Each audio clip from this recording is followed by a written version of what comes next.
The Man Without Fear has returned! Yes, this highly anticipated show has premiered on Disney Plus with 2 episodes, so let's talk about this, and I'm gonna give a spoiler warning. If you have not yet watched these first 2 episodes and you're planning on it, I advise to turn a blind eye, because I will be talking about the events that transpire in said episodes in detail. Alright, let's get started. We are back with Daredevil.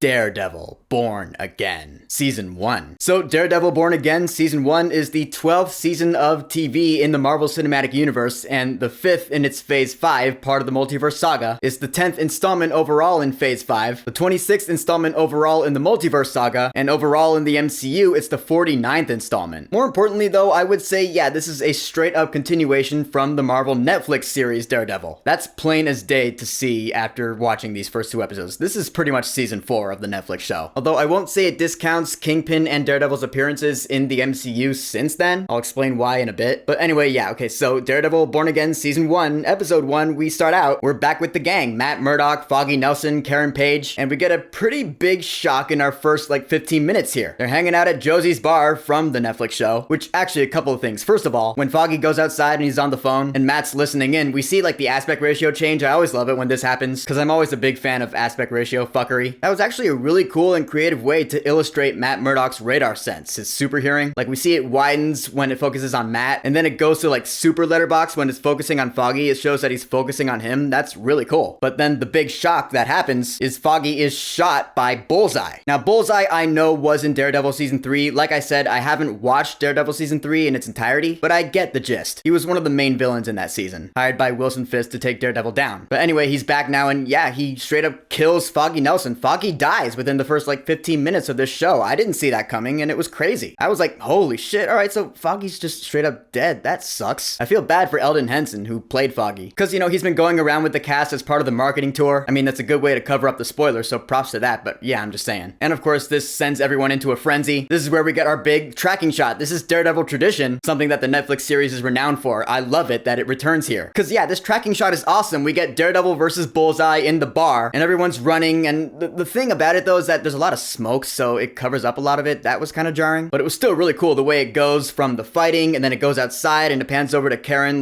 doing CPR on Foggy, and then it goes back, and they go up the staircase. They eventually get to the roof. Yeah, that shit was crazy. It was awesome. And it ends in complete tragedy when Daredevil hears Foggy's heartbeat stop, and then he just pushes Bullseye off the building. I was like, I gasped at that part, audibly. I was like, holy shit, did Matt Murdock just cross that line? Because Daredevil doesn't kill. We do see that Ben Poindexter does live through that, but still, I was like, holy shit. And that's, I guess, what causes Matt Murdock to throw in the towel, at least for the time being. He throws down the mask, which looks like bad CGI, but still a really cool looking shot nonetheless. Yeah, hell of an opening to this season. I will give all sorts of props to that. And then that goes into the intro, which I thought was really cool, by the way. It reminded me of Skyfall, like James Bond or something. The way the mask falls and then it segues seamlessly into the intro, that was really cool. And the theme, of course, is going to be a variation of the original theme from the Netflix show, except it's not scored by John Pisano, who did the Netflix show. It's the Newton brothers, who did Five Nights at Freddy's. Hey, I will give it this. Their score for that movie was the only good thing about that movie, so there is that. Needless to say, I enjoyed this variation. I thought it was cool, and the graphics are awesome too. It's all the rubble, and then it gets rebuilt, and Daredevil gets rebuilt. It's awesome looking. Symbolic, I like it. So moving on, we pick up a year later, which kind of makes me wonder what the context is, narratively speaking, in the MCU timeline. That whole intro within context of Daredevil's other appearances in the MCU, in She-Hulk or whatever. I know it doesn't matter, but I'm just thinking out loud.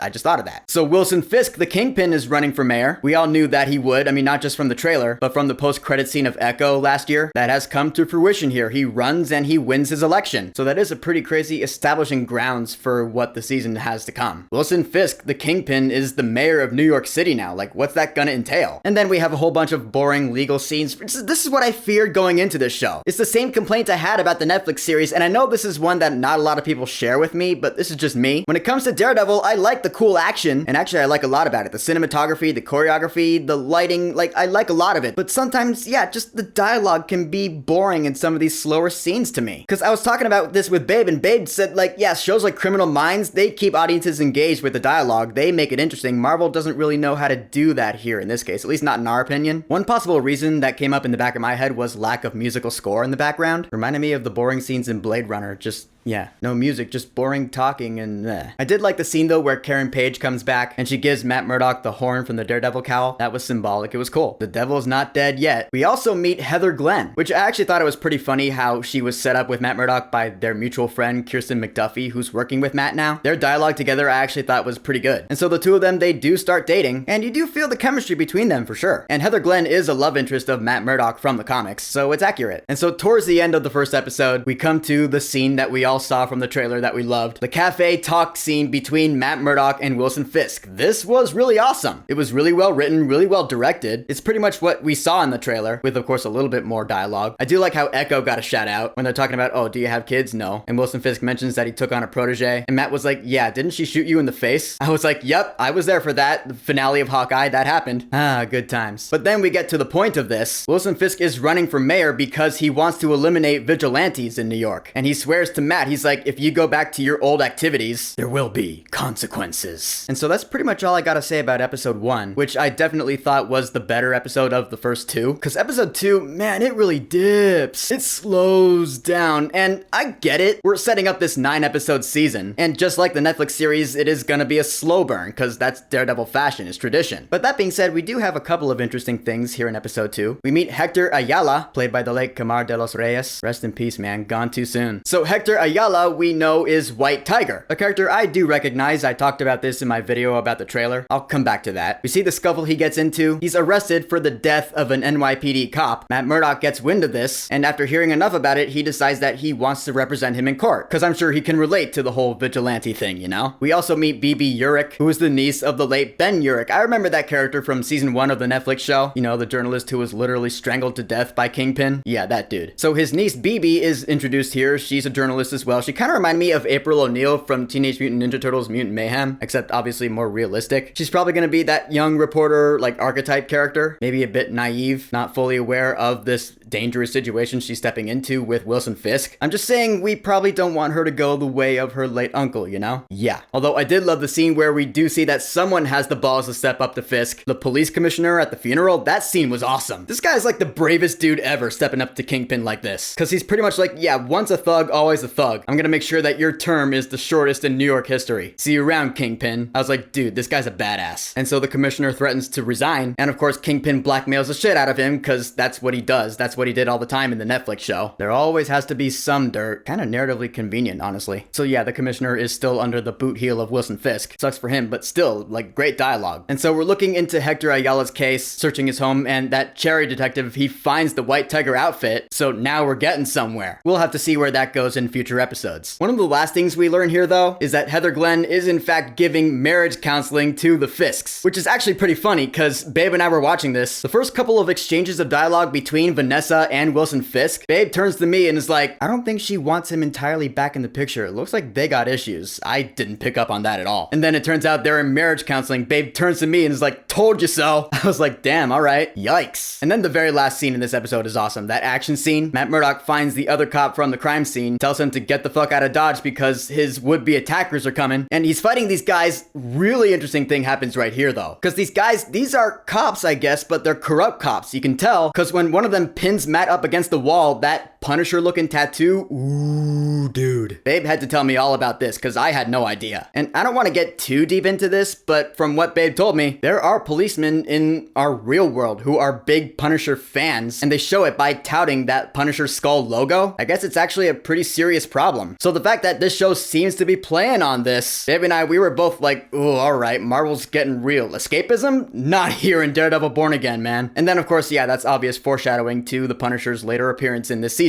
We saw him in the trailer, so that's not a spoiler. And with all that being said, the actual fight itself, it was awesome. Matt Murdock ends up beating the shit out of these guys, and he lets out a battle cry signifying that he is unleashing the devil inside once again. Daredevil, the devil of Hell's Kitchen, is back, bitch! Oh, it's exciting. So in the end, for now, the first 2 episodes of Daredevil Born Again Season 1, they're pretty much what I expected. Really cool action, awesome cinematography, holy shit. Really good direction, really good dialogue when it's not boring legal stuff, but that's always been Daredevil to me, you know? That's just me. Of course, I'm super hyped to see where the season goes from here. It can only get better, right? More exciting, more thrilling, more action-packed, hopefully. It's gonna be a fun 8 weeks talking about this. So, Daredevil Born Again Season 1, Episode 1, Heaven's Half Hour Power and Episode 2 Optics. Have you watched them yet? What are your thoughts on them? And what are your theories and predictions for next week? Whatever you think, go ahead and leave a comment. And of course, thank you for subscribing. Peace!